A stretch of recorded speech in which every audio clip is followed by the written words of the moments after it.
ابو رجا نے عمران کے حوالے سے کہا کہ ہم نبی کریم صلی اللہ علیہ وسلم کے ساتھ ایک سفر میں تھے کہ ہم رات بھر چلتے رہے، اور جب رات کا آخری حصہ آیا تو ہم نے پڑاؤ ڈالا، اور مسافر کے لیے اس وقت کے پڑاؤ سے زیادہ مرغوب اور کوئی چیز نہیں ہوتی۔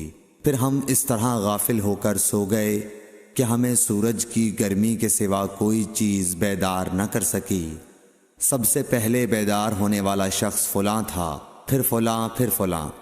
ابو رجا نے سب کے نام لیے، لیکن اوف کو یہ نام یاد نہیں رہے۔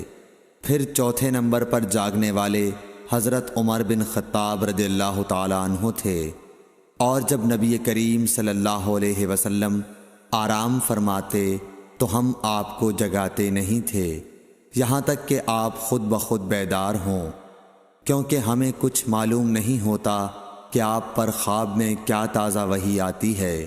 جب حضرت عمر جاگ گئے اور یہ آمدہ آفت دیکھی، اور وہ ایک نڈر دل والے آدمی تھے، پس زور زور سے تکبیر کہنے لگے۔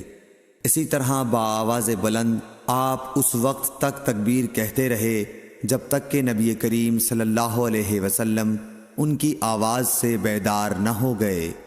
تو لوگوں نے پیش آمدہ آفت مصیبت کے متعلق آپ صلی اللہ علیہ وسلم سے شکایت کی۔ اس پر آپ نے فرمایا کہ کوئی حرج نہیں، سفر شروع کرو۔ پھر آپ تھوڑی دور چلے، اس کے بعد آپ ٹھہر گئے اور وضو کا پانی طلب فرمایا، اور وضو کیا اور اذان کہی گئی۔ پھر آپ نے لوگوں کے ساتھ نماز پڑھی۔ جب آپ نماز پڑھانے سے فارغ ہوئے تو ایک شخص پر آپ کی نظر پڑی جو الگ کنارے پر کھڑا ہوا تھا، اور اس نے لوگوں کے ساتھ نماز نہیں پڑھی تھی۔ آپ نے اس سے فرمایا کہ اے فلاں، تمہیں لوگوں کے ساتھ نماز میں شریک ہونے سے کون سی چیز نے روکا؟ اس نے جواب دیا کہ مجھے غسل کی حاجت ہو گئی اور پانی موجود نہیں ہے۔ آپ نے فرمایا کہ پاک مٹی سے کام نکال لو، یہی تجھ کو کافی ہے۔ پھر نبی کریم صلی اللہ علیہ وسلم نے سفر شروع کیا تو لوگوں نے پیاس کی شکایت کی۔ آپ پھر ٹھہر گئے اور فلاں یعنی عمران بن حسین رضی اللہ تعالی عنہ کو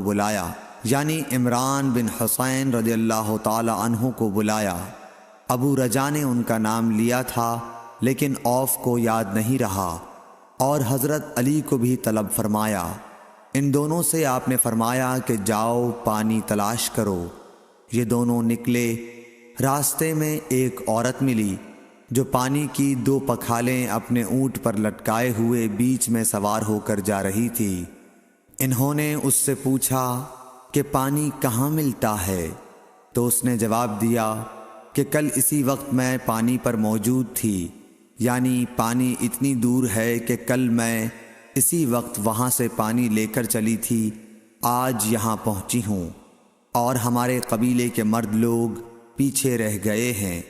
انہوں نے اس سے کہا اچھا ہمارے ساتھ چلو۔ اس نے پوچھا کہاں چلوں؟ انہوں نے کہا رسول اللہ صلی اللہ علیہ وسلم کی خدمت میں۔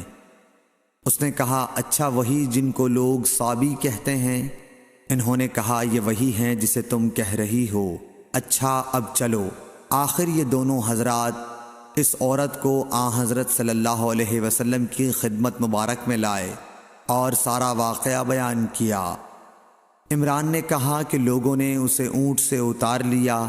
پھر نبی کریم صلی اللہ علیہ وسلم نے ایک برتن طلب فرمایا اور دونوں پکھالوں یا مشکیزوں کے منہ اس برتن میں کھول دیے، پھر ان کا اوپر کا منہ بند کر دیا، اس کے بعد نیچے کا منہ کھول دیا، اور تمام لشکریوں میں منادی کر دی گئی کہ خود بھی سیر ہو کر پانی پئیں اور اپنے تمام جانوروں وغیرہ کو بھی پلا لیں۔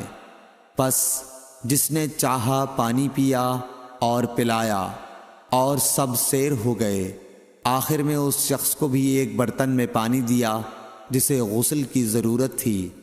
آپ نے فرمایا لے جا اور غسل کر لے۔ وہ عورت کھڑی دیکھ رہی تھی کہ اس کے پانی سے کیا کیا کام لیے جا رہے ہیں، اور خدا کی قسم جب پانی لیا جاتا اور خدا کی قسم جب پانی لیا جانا ان سے بند ہوا تو ہم دیکھ رہے تھے کہ اب مشکیزوں میں پانی پہلے سے بھی زیادہ موجود تھا۔ پھر نبی کریم صلی اللہ علیہ وسلم نے فرمایا کہ کچھ اس کے لیے کھانے کی چیز جمع کرو۔ لوگوں نے اس کے لیے عمدہ قسم کی کھجور، اجوا، آٹا اور ستو اکٹھا کیا، یہاں تک کہ بہت سارا کھانا اس کے لیے جمع ہو گیا تو اسے لوگوں نے ایک کپڑے میں رکھا اور عورت کو اونٹ پر سوار کر کے اس کے سامنے وہ کپڑا رکھ دیا۔ رسول اللہ صلی اللہ علیہ وسلم نے اس سے فرمایا کہ تمہیں معلوم ہے کہ ہم نے تمہارے پانی میں کوئی کمی نہیں کی ہے، لیکن اللہ تعالیٰ نے ہمیں سیراب کر دیا۔ پھر وہ اپنے گھر آئی، دیر کافی ہو چکی تھی، اس لیے گھر والوں نے پوچھا کہ اے فلانی کیوں اتنی دیر ہوئی؟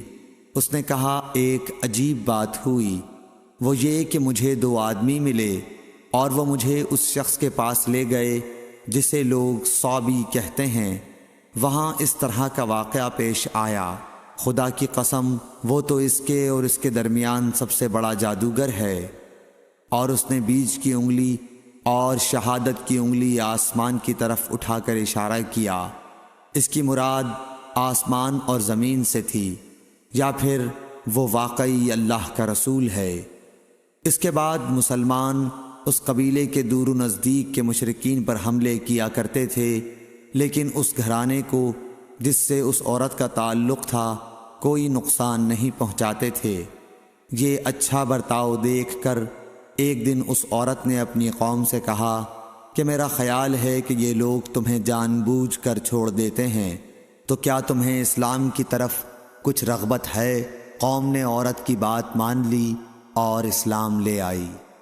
حضرت ابو عبداللہ امام بخاری رحمۃ اللہ علیہ نے فرمایا کہ سبا کے معنی ہیں اپنا دین چھوڑ کر دوسرے کے دین میں چلا گیا، اور ابو العالیہ نے کہا ہے کہ صائبین اہل کتاب کا ایک فرقہ ہے جو زبور پڑھتے ہیں، اور سورہ یوسف میں جو عصب کا لفظ ہے وہاں بھی اس کے معنی عمل کے ہیں۔